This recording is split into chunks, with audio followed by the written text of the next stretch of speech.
ভোরের আলো ফুটতেই কৃষক মঞ্জুর আলম হাঁটছেন তার ভুট্টার জমির দিকে। ৬ মাস ধরে শ্রম দিয়ে ফেলিয়েছেন ভুট্টা, যা ছিল তার সংসারের ভরসা। মঞ্জুর আলম ভুট্টার গাছের চারপাশে কাজ করছেন, চোখে আসার আলো। এইবার ভালো ফলন হবে, আল্লাহ চাইলে সংসারে স্বাচ্ছন্দ্য আসবে। মঞ্জুর আলম ক্ষেত থেকে ভুট্টা তুলছেন, আকাশ মেঘলা। এইবার বাজারে ভুট্টা বিক্রি করে ঋণ পরিশোধ করব। কিন্তু প্রকৃতি কি কৃষকের স্বপ্ন বোঝে?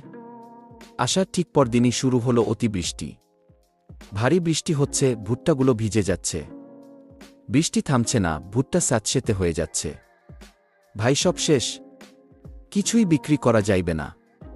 মঞ্জুর আলম স্তূপে থাকা কালো ভুট্টা দেখছেন, পাশে স্ত্রী ও সন্তান। ঋণের টাকা ফেরত কেমনে দিব? এত কষ্ট কইরা ফসল ফলাইলেন, লাভ কিছুই হইল না। এটা শুধু মঞ্জুর আলমের নয়, হাজারো কৃষকের ভাগ্য। কৃষক শুধু ফসল ফলায় না, সে গড়ে তোলে দেশের খাদ্য নিরাপত্তা।